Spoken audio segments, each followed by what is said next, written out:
Bismillahirrahmanirrahim. Assalamualaikum warahmatullahi wabarakatuh. Alhamdulillahirabbil alamin. Hamdan katsiran thayyiban mubarakan fi kama yuhibbu rabbuna wa yarda. Wa asyhadu an la ilaha illallah wahdahu la syarikalah wa asyhadu anna Muhammadan abduhu wa rasuluh. Allahumma shalli ala nabiyyina Muhammad wa ala alihi wa man tabi'ahum bi ihsanin ila yaumiddin. Allahumma inna nas'aluka ilman nafi'a wa rizqan thayyiba wa amalan mutaqabbala. Alhamdulillah, kita bersyukur atas nikmat yang telah Allah anugerahkan pada kita sekalian. Di kesempatan pagi hari ini kita lanjutkan kajian takmir ketiga ini pada sesi yang keempat. Kembali kita membacakan hadis dari kitab Riyadhus Shalihin karya Imam Nawawi, hadis nomor 1216.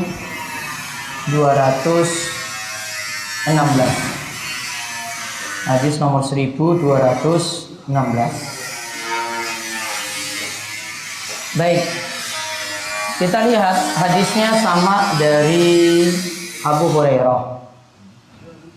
Abu Hurairah radhiyallahu anhu mengatakan bahwasanya Rasulullah sallallahu alaihi wasallam bersabda, "Man anfaqa zawjaini fi sabilillah, nudiya min abwabil jannah." Siapa yang berinfak dengan sepasang, yaitu sesuatu di jalan Allah, maka dia akan dipanggil dari pintu-pintu surga. Dia akan dipanggil dari pintu-pintu surga dengan dipanggil, "Ya Abdullah, hadza khairun. Faman kana min ahli shalah, du'iya min babis shalah."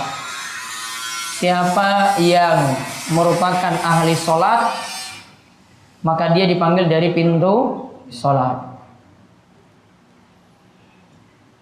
Wa man kana min ahli jihad, du'iya min babil jihad. Siapa yang ikut jihad, maka dia akan dipanggil dari pintu jihad. Wa man kana min ahli siyam, du'iya min ar-rayyan. Dan siapa yang merupakan ahli puasa, nantinya du'iya dipanggil dari pintu ar-rayyan. Wa man kana min ahli shadaqah, du'iya min babis shadaqah. Siapa yang merupakan ahli sedekah, senangnya sedekah, juga akan dipanggil dari pintu sedekah. Abu Bakar ketika itu berkata, "Bi abi anta wa ummi." Demi bapak, bi abi anta, demi ayah dan ibuku untukmu wahai Rasulullah. Bi abi anta wa ummi ya Rasulullah, demi ayah dan ibuku untukmu wahai Rasulullah. Ma'ala man du'iya min tilkal abwab min daruratin, fal yud'a ahadun min tilkal abwabi kulliha. Wahai Rasulullah, tidak ada kerugian bagi orang yang dipanggil dari pintu-pintu itu, maksudnya dari semua pintu yang ada. Maka apakah ada seorang yang dipanggil dari semua pintu yang ada? Jadi semua pintu tadi tidak menunjukkan kerugian. Mungkin enggak? Tadi disebutkan ada 4 pintu, maka orang bisa dipanggil dari semua pintu-pintu yang ada tadi. Kemudian Rasulullah SAW menjawab, "Na'am, iya. Wa arju an takuna minhum." Dan aku berharap engkau dipanggil dari semua pintu tersebut. Dan aku berharap engkau dipanggil dari semua pintu tersebut. Hadis ini tadi muttafaqun alaih, diriwayatkan oleh Imam Bukhari dan Muslim. Maka kita lihat penjelasan dari hadis ini. Yang pertama, kita simpulkan terlebih dahulu. Kalau dalam hadis ini disimpulkan pintu surga ada berapa? Ada 4. Namun dicatat pintu surga berdasarkan hadis yang lain ada 8. 4 pintu kita sudah simpulkan dari hadis ini. Ya. Baik. Tulis dulu yang pertama. Coba lihat tadi pintu apa? Yang pertama babis sholat, pintu sholat. Yang kedua babul jihad, pintu jihad. Kemudian yang ketiga pintu ar-rayyan, bagi orang yang berpuasa. Yang keempat pintu sedekah. Yang keempat pintu sedekah. Yang pertama tadi apa?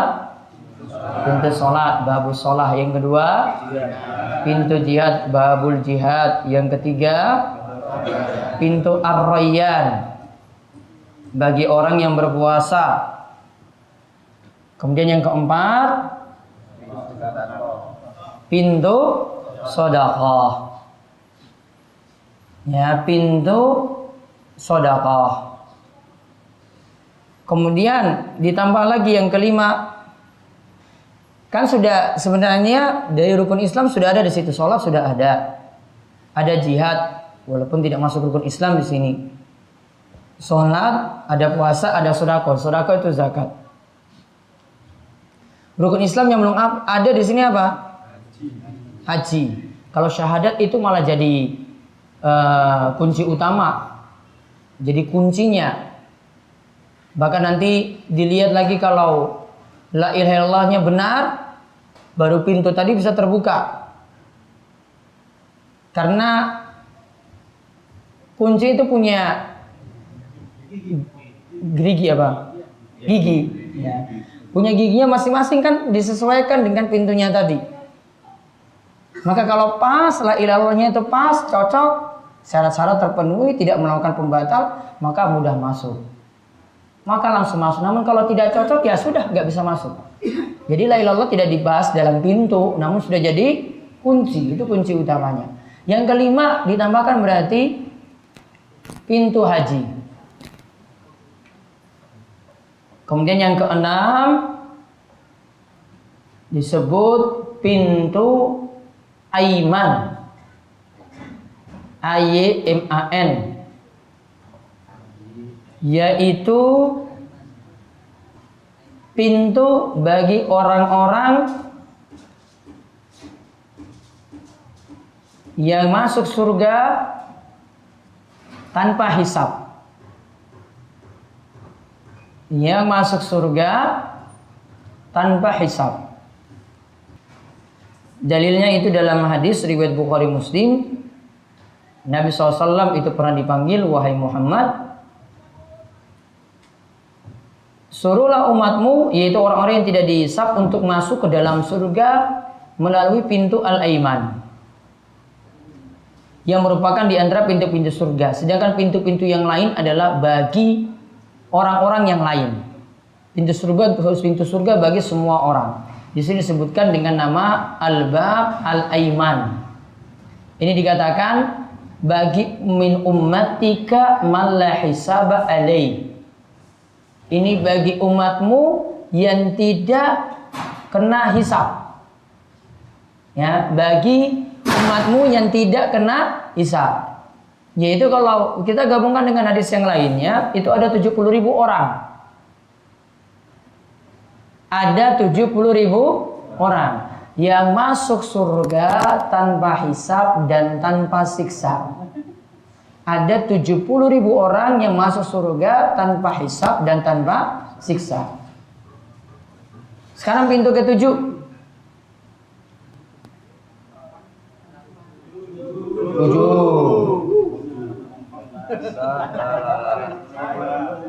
5 kan tadi pintu haji.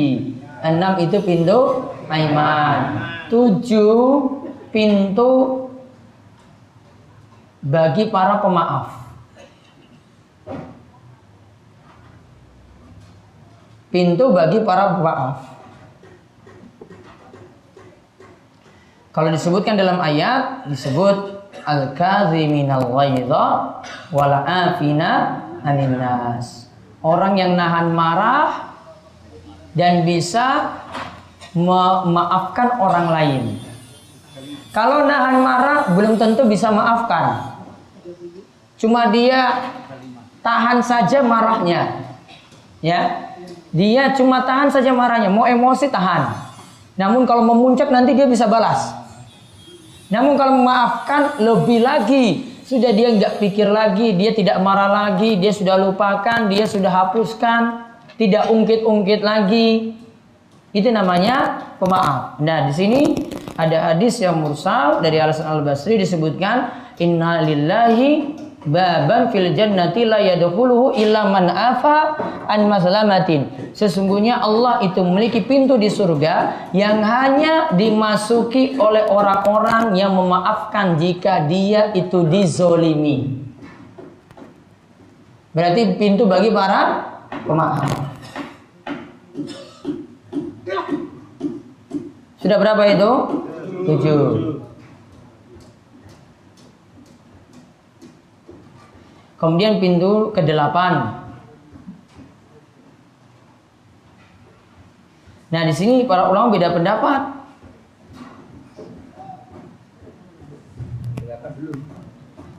Pintu yang 7 tadi bisa disebut juga pintu ridho. Pintu ridho. Yang ke-7 tadi ya, nama lainnya pintu ridho. Nah, kalau pintu ke-8 para ulama itu beda pendapat. Ada yang menyatakan pintu ke-8 itu adalah pintu ilmu, yaitu bagi orang yang rajin ngaji. Ada juga yang menyatakan pintu ke-8 itu adalah pintu zikir.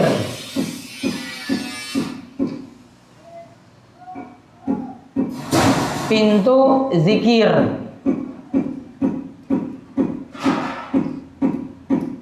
Jadi pokoknya yang ke-8 itu antara dua pintu tadi, yaitu pintu ilmu ataukah pintu zikir.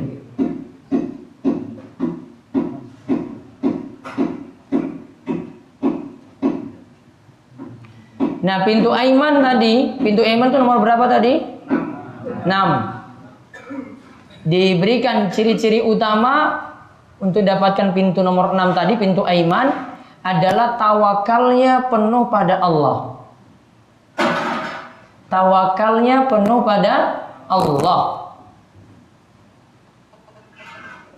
Disebutkan oleh Imam Ibnu Hajar dalam Fathul Bari. Pintu itu adalah pintu orang yang bertawakal pada Allah yang masuk dalam surga tanpa hisab dan tanpa siksa. Kuncinya pada tawakal. Tawakal itu pasrah untuk segala macam urusan. Tawakal itu enggak sampai menyandarkan urusan-urusan kita itu pada selain Allah.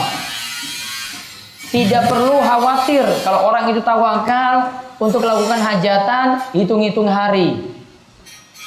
Tidak perlu kalau orang itu tawakal sampai bergantung kepada pawang hujan.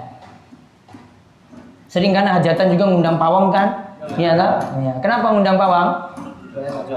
Biar hujannya nggak turun.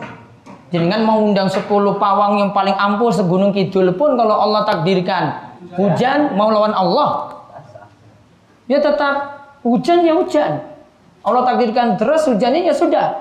Jadi kan nggak bisa lawan kehendak Allah Subhanahu Wa Taala. Kemudian dia itu orang yang tidak senang beranggapan sial. Bisa jadi dengan tempat nganggap sialnya, bisa jadi dengan waktu, bulan, hari nganggap sialnya.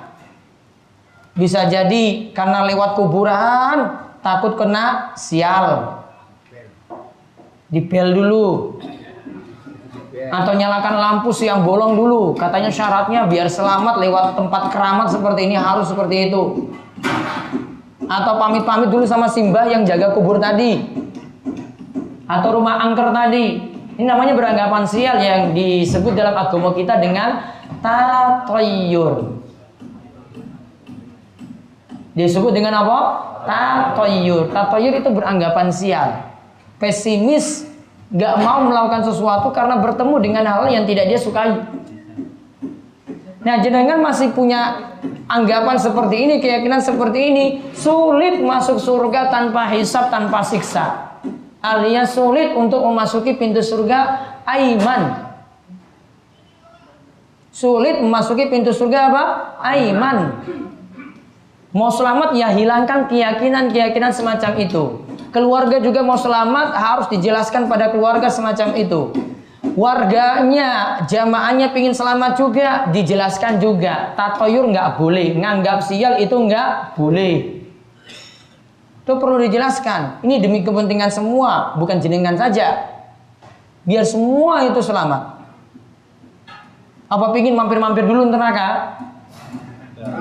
Kan yang dipinginkan masuk surga tanpa hisab langsung. Modal paling penting itu tadi, kata Imam Ibnu Hajar, modal paling penting itu tawakal. Pasrah pada Allah untuk segala macam urusan. Nah, kemudian kita lihat di sini faedah yang lainnya lagi. Selain pintu surga itu ada 8. Faedah yang kedua, disebutkan dalam hadis ini, siapa yang bersedekah sepasang.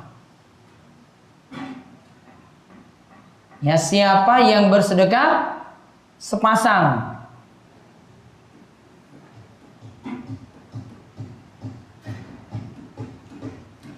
Yang dimaksudkan sepasang, ya, siapa yang bersedekah sepasang, yaitu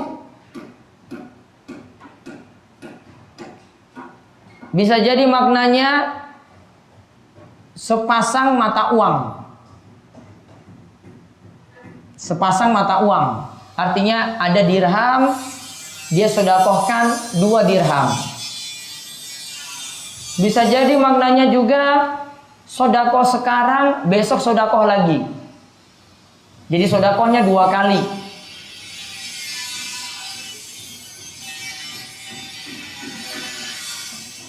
Artinya dia segera bersedekah, gak nunggu-nunggu tahun depan lagi, Ramadan lagi, baru sedekah lagi, enggak. Ada waktu sedekah, dia sedekah lagi. Itu namanya sedekah sepasang. Sedekahnya marratan ba'da ukhra. Jadi sekarang sedekah, besok sedekah lagi. Dan ada ulama yang punya pengertian yang lainnya. Yang jelas sedekah sepasang, pokoknya ada harta saja yang bisa diinfakkan, terserah mau satu saja. Atau harta itu punya pasangan, kita ambil satunya. Nah, itu namanya sedekah. Yang sedekah yang dikatakan sepasang tadi. Kemudian faedah yang lainnya lagi, yang ketiga,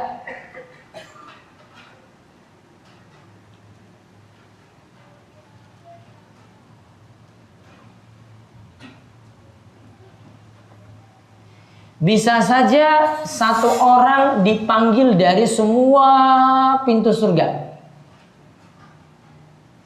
Bisa saja satu orang dipanggil dari semua pintu surga.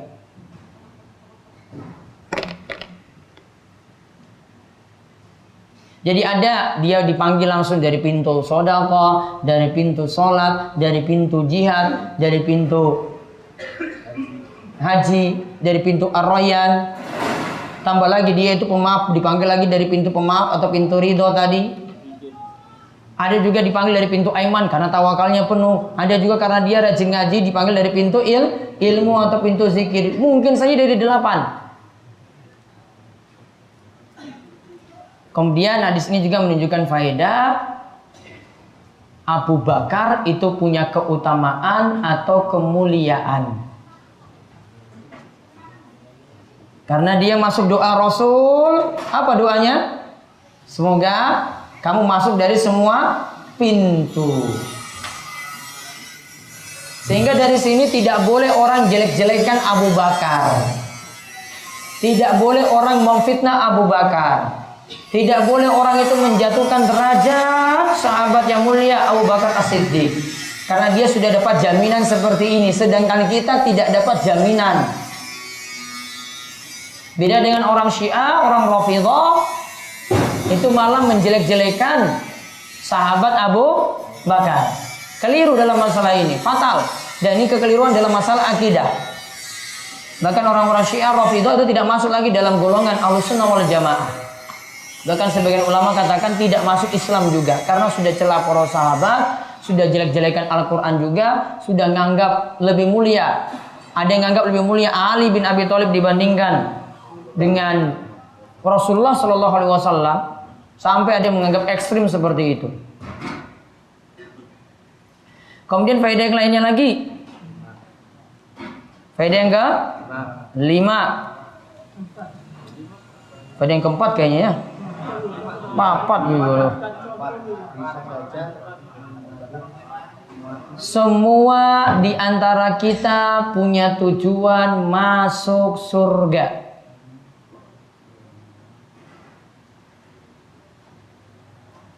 Ya, semua di antara kita punya tujuan masuk surga. Sehingga kalau tujuannya masuk surga, usahakan dengan semua pintu tadi kita bisa masuk. Jangan cuma harap satu pintu. Saya cuma rajin sholat saja. Ya.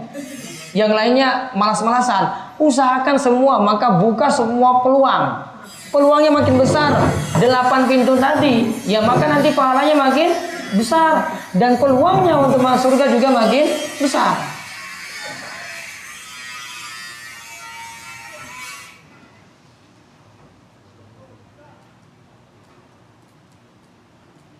Sekarang kita lihat hadis yang berikutnya lagi, hadis 1217.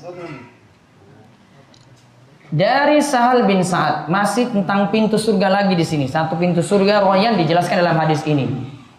Sahal bin Sa'ad radhiyallahu anhu dari Nabi SAW itu berkata, hadis nomor berapa? 1217, nomor 3 ya, dari pembahasan kita. Rasulullah SAW bersabda, Inna fil jannati baban yuqalu lahu ar-Rayyan.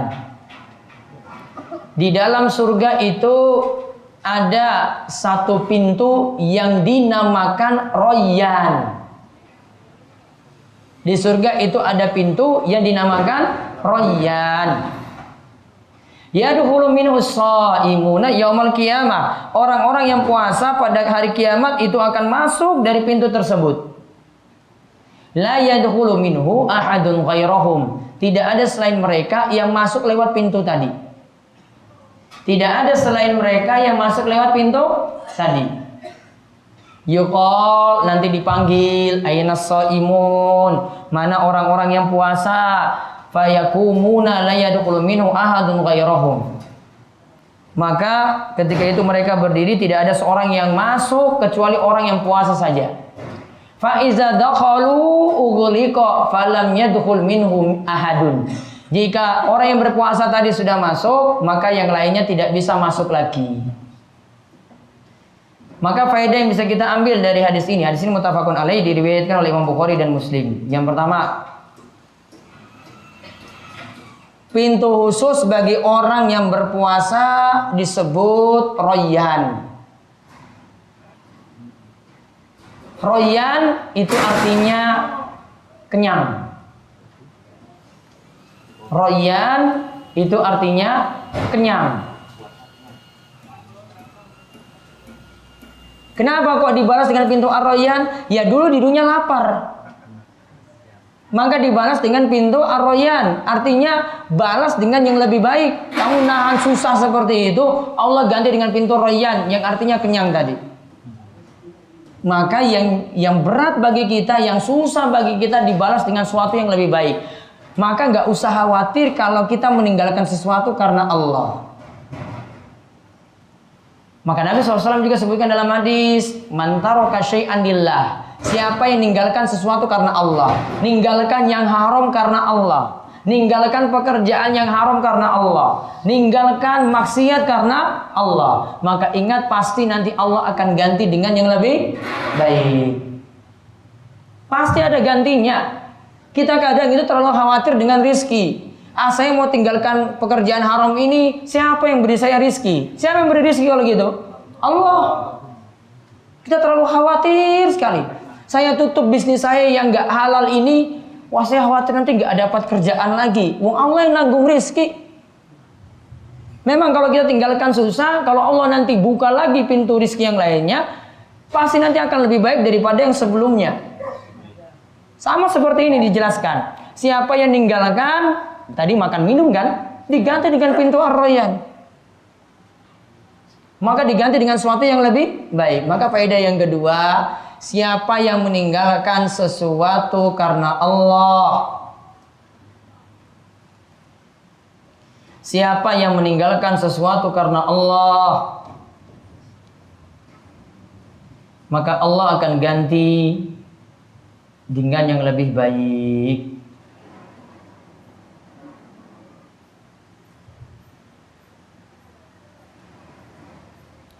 Kata Nabi SAW dalam hadis riwayat Ahmad tadi, innaka lan tada'a syai'an lillah azza wa jalla illa baddalakallahu bihi ma huwa khairun laka minhu.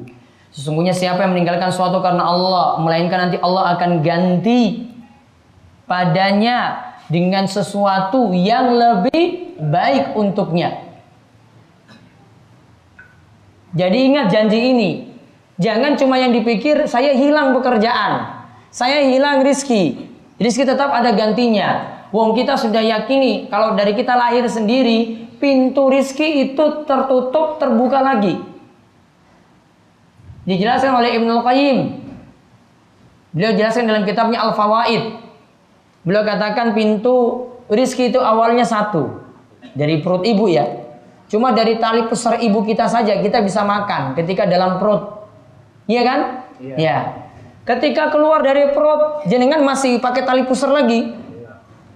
Nah, masih dari ibu lagi? Enggak kan? Beralih ke 2 puting susu. Satu pintu tertutup, diganti 2. Kemudian 2 pintu tertutup lagi ketika kita sudah lepas dari puting susu ibu tadi. Jadi 4. Ada 2 makan, ada 2 minuman. Ya, ada makan itu dari tanaman dan hewan, kemudian minuman itu dari air dan dari susu. 2 pintu tertutup diganti 4. Dan orang beriman kalau 4 ini dia jalani hidup, kalau dia jalani hidup dengan baik, beriman dengan baik, nanti digantikan dengan 8 pintu surga. Jadi berapa pintu? 1 pintu rizki beralih jadi 2 pintu. 2 pintu tertutup beralih jadi 4. 4 tertutup beralih jadi 8. Kita nggak pernah khawatir kan ketika kita lepas dari puting susu, wah terus rezeki saya bagaimana? Pingin nenen terus. Beralih ke pintu rezeki yang lainnya. Jadi 4. 1 tertutup jadi 2 kali lipat. 2 tertutup jadi 2 kali lipat lagi 4. 4 tertutup jadi 8. Rizki aturannya seperti itu. Jadi kalau 1 pintu tertutup, ada lagi pintu yang lainnya. Nggak usah khawatir. Ini juga bagi orang-orang yang terlilit utang, yang punya susah karena utang yang berat.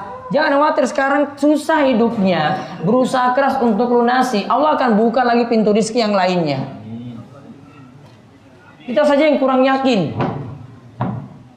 Ya namun jangan nambah utang lagi. Terus faedah yang berikutnya lagi, yang ketiga. Siapa yang masuk pintu Rayyan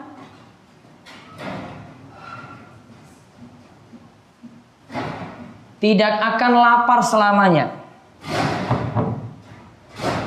Tidak akan lapar selamanya.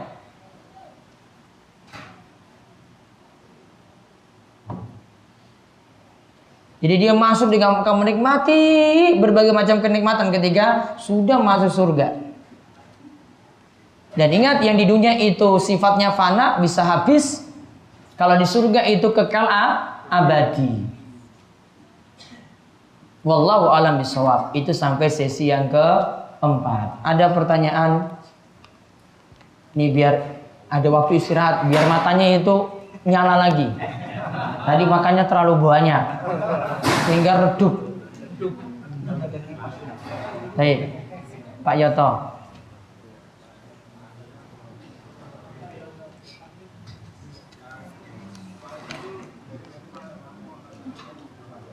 Apa?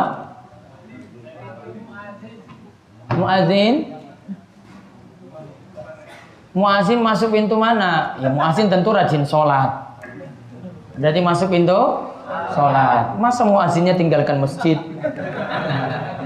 Ya tak? Masuk pintu itu. Hah? Pak Yoto.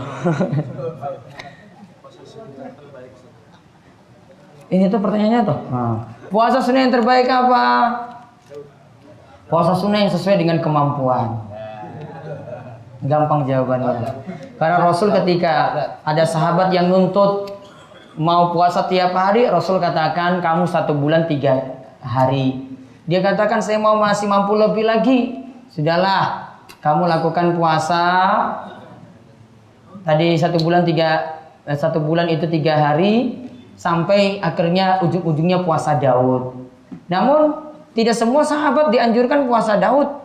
Rasul lihat dari kemampuan. Maka mana yang terbaik? Lihat dari kemampuan. Kalau rajin puasa Daud namun tinggalkan kewajiban-kewajiban, jadi malas ngantor, jadi malas kerja, jadi malas buruh. Ya baiknya enggak. Belum menikah. Jadi lihat dari kemampuan. Terus ada lagi.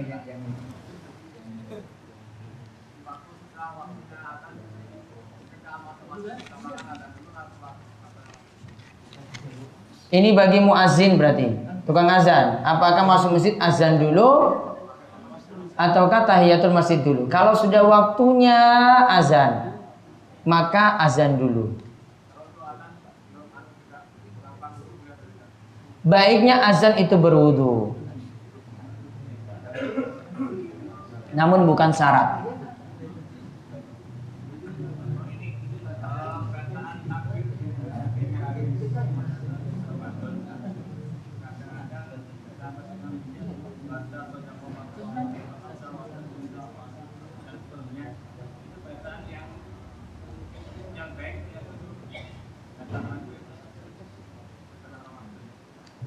Takbiran ba'da Ramadan yang sederhana, Allahu Akbar, bisa 2 kali takbir, bisa 3, Allahu Akbar, la ilaha illallah, Allahu Akbar walillahil hamd.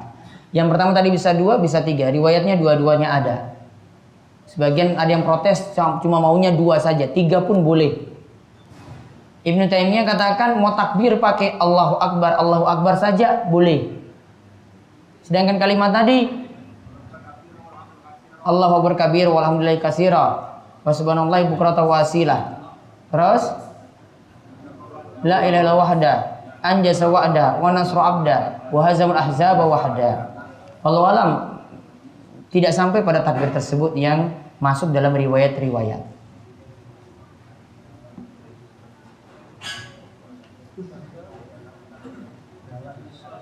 Tempat kesucian tanah kuburan. Bagaimana orang yang berdoa di kuburan? Berdoa di kuburan ada beberapa bentuk. Yang pertama, kalau doanya itu minta pada orang yang mati.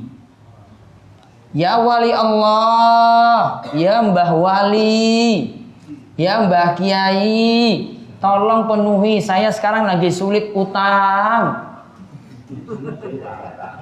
Tolonglah Mbah Wali, kabulkan permintaan saya. Syirik akbar, murtad, keluar dari Islam, gugur Islamnya. Kenapa? Mintanya pada orang mati. Satu. Yang kedua, bentuknya tawassulan. Wahai Mbah Wali, engkau punya kedudukan yang mulia. Kami ini hamba-hamba yang hina. Kami punya banyak dosa. Sampaikanlah hajat-hajat kami pada Allah. Maaf. Dia katakan, wahai Mbah Wali, engkau punya kedudukan yang mulia. Lewat perantaraanmu, ya Allah kabulkanlah permintaan kami. Itu namanya tawassul. Tawassul lewat kedudukan Mbah Wali tadi. Ini masuk bid'ah. Ya, amalan yang mengada-ngada. Kalau lewat jah, lewat kedudukan orang soleh yang sudah mati. Yang ketiga, bentuknya dia mendoakan orang yang telah meninggal dunia di kuburan. Boleh, dan ini masyru'. Ada tunan. Ini masyru', ada tunan. Termasuk juga meminta kepada Mbah Wali yang sudah mati tadi. Dan ini terlarang juga. Kalau doanya, wahai Mbah Wali, sampaikanlah hajat-hajat kami kepada Allah. Berarti dia minta, ada permintaan kepada Mbah Wali tadi. Masuk syirik. Ya, karena mintanya dia kepada Mbah Wali untuk menyampaikan hajat pada Allah. Ada bentuk doa kepada Mbah Wali. Terus ditanya di sini, kesucian tanahnya gimana? Wallahu alam, para ulama ada pembahasan dalam hal ini, tanah kuburan tadi. Apakah tanah kuburan itu suci ataukah tidak? Karena mengingat mungkin ini pembahasannya pada jenazahnya tadi. Namun dari kesimpulan yang ada, yang tepat tetap tanah kuburan itu suci. Baik, ada lagi?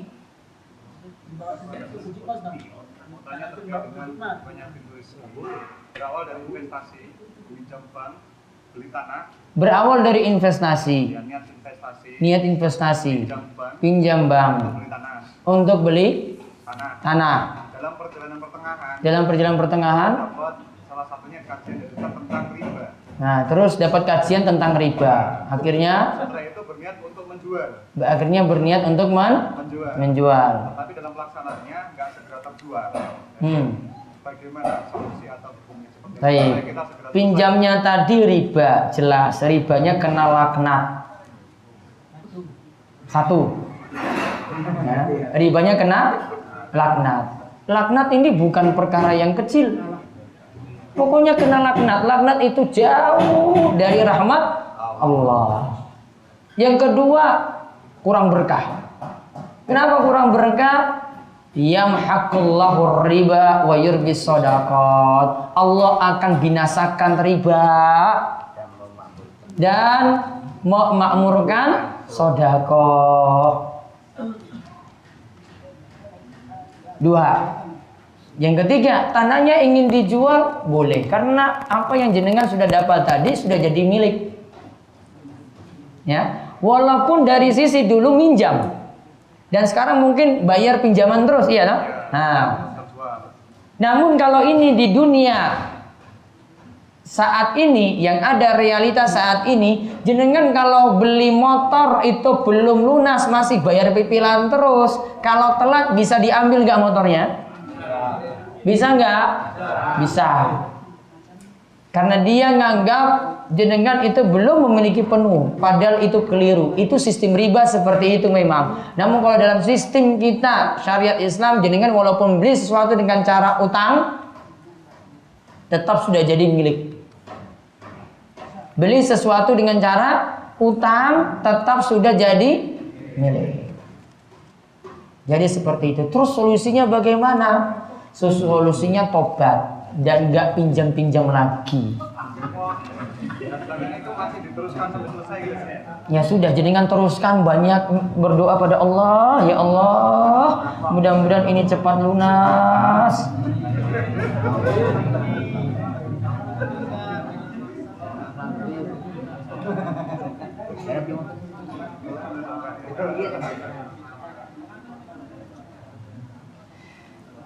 Ada yang tanya lagi?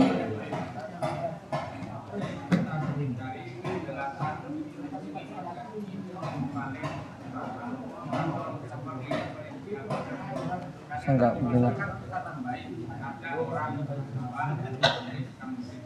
Coba Mbak diulang, Mbak. Saya enggak dengar. Baik, terima kasih dari penjelasan 8 pintu surga.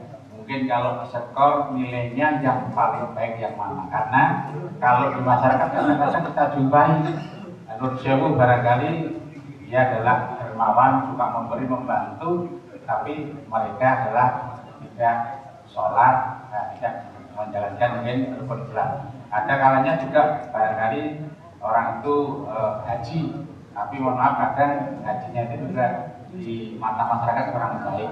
Nah ini dari ke-8 pintu surga ini yang mungkin yang seyogyanya dilaksanakan bagi orang-orang yang belum mampu melaksanakan ke-8 tersebut, yang mana yang ditawarkan yang pertama. Yang kedua tadi kalau minta perantara doa orang soleh yang sudah mati tidak boleh. Kalau barangkali minta tolong kepada orang yang mungkin soleh untuk membantu doa kita, boleh tidak Ustaz? Sekian, Assalamualaikum warahmatullahi wabarakatuh. Assalamualaikum. Dari 8 pintu lagi tadi yang jadi syarat penting sholat. Terus kok kalau sholat dia nggak sholat namun rajin sodako, sodakonya nggak manfaat. Terus kalau dia itu sudah haji namun kelakuannya nggak baik, hajinya nggak mabrur berarti. Hajinya nggak mabrur. Mabrur itu artinya terus menerus dalam bir. Bir itu artinya kebaikan. Jadi kebaikannya dulu itu pelit sodako, jadi tambah sodakohnya. Dulu itu malas berjamaah di masjid, jadi rajin berjamaah di masjid. Dulu itu kurang perhatian untuk puasa sunnah, nambah puasa sunnah. Dulu itu kurang nahan emosi, maka makin nahan emosinya. Dulu akhlaknya jelek nih, jadinya akhlaknya harus baik. Jadi kalau jadi Pak Haji, Bu Haja ya tambah baik setelah haji. Namun dari yang jenengan tanyakan tadi yang paling penting sholat. Sholat kalau tidak ada maka yang lainnya nggak ada juga. Sama seperti syahadat nantinya. Terus yang kedua tadi tentang minta doa pada orang yang soleh boleh. Dan seperti ini masuk tawasul yang dibolehkan. Tawasul yang dibolehkan ada 3. Yang pertama tawasul dengan Asmaul Husna. Walillahi al-asmaul husna fad'uhu biha. Allah itu memiliki nama-nama yang sempurna, fad'uhu biha. Maka berdoalah pada Allah dengan nama-nama Allah yang terbaik tadi. Kita nyebut ya Hayyu ya Qayyum, bi rahmatika astaghis wa aslih li sya'ni kullahu wa la takilni ila nafsi tarfata 'ainin abadan. Ya Hayyu ya Qayyum di awal tadi itu berdoa dengan Asmaul Husna. Kemudian yang kedua, berdoa dengan menyebut amalan-amalan soleh yang pernah kita lakukan. Berdoa dengan menyebut amalan-amalan soleh yang pernah kita lakukan.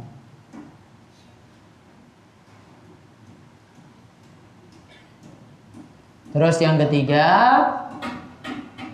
berdoa lewat perantaraan orang soleh yang masih hidup. Lewat orang soleh yang masih hidup.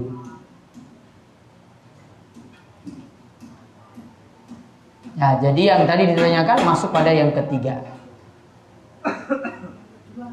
Yang kedua tadi berdoa lewat perantaraan amal soleh kita. Contoh, kita akan nyebutnya di hadapan Allah. Ya Allah, saya punya amal dulu. Ini barangkali amalku yang paling baik. Saya sedekah diam-diam terus. Kalau ini amalan yang paling baik, ya Allah, maka mudahkanlah saya untuk sembuh dari penyakit saya ini. Itu namanya tawasul dengan amalan soleh. Itu boleh. Dengan amalannya sendiri, dia sebut-sebut di hadapan Allah, bukan sebut di hadapan manusia. Boleh. Baru is. Waalaikumsalam warahmatullahi wabarakatuh. Dan Mbak, pakai mic Mbak. Langsung pertanyaan saya yang pertama pelaksanaan tentang sholat tahajud. Saya pernah membaca riwayat bahwa pelaksanaan sholat tahajud itu harus dilaksanakan di masjid, tidak boleh di luar masjid. Apakah itu betul? Sholat tahajud Dilaksanakan harus di dalam masjid. Selain di luar masjid tidak. Di luar masjid tidak boleh. Tidak boleh. Tidak benar. Yang kedua, masalah doa-doa yang berdasarkan hadis lemah. Satu contoh doa buka bersama yang sebagian umat Islam masih membaca atau melakasuntu wabila mantu wa'ala jika ataupun diroh dan seterusnya.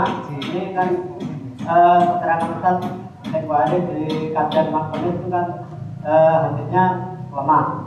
Ini bagaimanakah kedudukan hadis ini? Kemudian yang kedua, kenapa kalau memang hadis lemah ini tidak bisa dipergunakan umat Islam atau tidak dipergunakan umat Islam? Kenapa tidak ada perlindungan semacam dari MUI untuk mengeluarkan fatwa bahwa dan tidak bisa digunakan? Kira itu lah pertanyaan. Assalamualaikum warahmatullahi wabarakatuh. Kalau apa-apa harus nunggu MUI, kita nggak usah ibadah saja. Ya. Dan MUI bukan suatu lembaga yang perfect, sempurna 100%. Dalil sudah ada, hadis juga sudah ada. Ya, dan kita husnuzon nggak semua mesti dibahas, kecuali yang penting-penting saja di MUI. Seperti itu. Uang dalam lembaga-lembaganya saya nanti ke bawah-bawah saja, orangnya macam-macam. Pemikirannya, enggak pemikirannya juga satu. Enggak satu pemikiran. Ada yang pemikirannya ini, ada yang pemikirannya ini, ada yang liberal ada. Ya. Jadi pemikirannya itu macam-macam. Sehingga kalau jenengan bawa lembaga, ya lembaganya nggak bisa disalahkan. Namun kalau kita sudah tahu hadisnya, kesimpulan dari para ulama dari penelitian, maka sudah cukup. Nah, terus boleh nggak pakai hadis doif? Ya namanya doif itu bermasalah.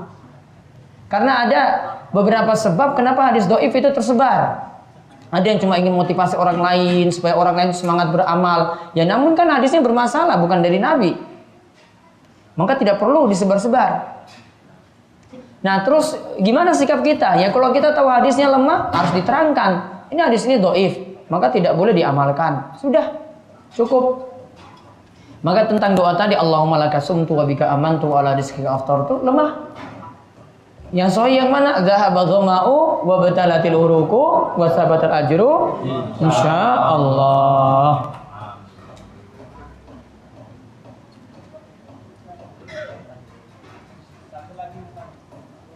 Baik, sebentar tadi Mbah, yang pertama tadi apa Mbah?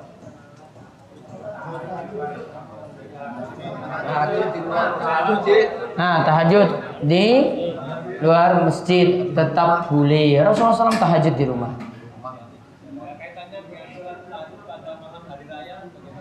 Tahajud pada malam hari raya boleh. Tahajud pada setiap malam juga boleh di bulan Ramadan, walaupun sudah tarawih. Yang penting satu malam tidak ada 2 witir dalam satu malam. Istirahat dulu 10 menit baru kita balik lagi.